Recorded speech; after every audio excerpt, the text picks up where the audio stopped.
പത്മവ്യൂഹത്തിൽ നിന്നും അഭിമന്യുവിന് പുറത്തു വരണമെങ്കിൽ മുൻപ് ജനനത്തിന് മുൻപ് തന്നെ കേട്ട ചില കാര്യങ്ങൾ അത് മനസ്സിൽ ഉണ്ടായെങ്കിൽ മാത്രമല്ലേ ആ പത്മവ്യൂഹത്തിന്റെ ഇത് പത്മവ്യൂഹം തന്നെയാണ്, ഉറപ്പ്.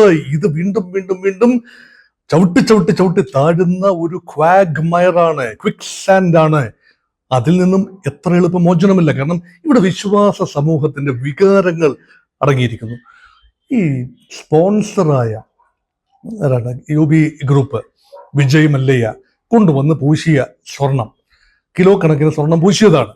അതിൽ പല പല ഘട്ടങ്ങളിലായി കിലോ കണക്കിന് 1 കിലോ ആണെന്ന് പറയുന്നു, 1.5 കിലോ ആണെന്ന് പറയുന്നു, 2 കിലോയിൽ അധികം വരുമെന്ന് പറയുന്നു. കൃത്യമായി ഇപ്പോഴും കണക്ക് കൂട്ടാൻ പറ്റിയിട്ടില്ല.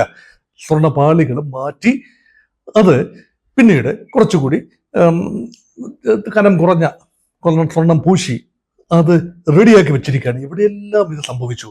അപ്പൊ ഇതൊക്കെ വർഷങ്ങൾ നീണ്ടു നിൽക്കുന്ന, ഒരുപക്ഷെ പതിറ്റാണ്ടുകൾ നീണ്ടു നിൽക്കുന്ന വലിയ വലിയ വലിയ അന്വേഷണങ്ങളിലേക്ക് നീളാൻ പോവുകയാണ്. അത്രയും കാലം തീർച്ചയായും പ്രതിരോധത്തിലാകുന്നത് കോൺഗ്രസ് പാർട്ടി അല്ല, BJP അല്ല, CPM തന്നെയാണ്.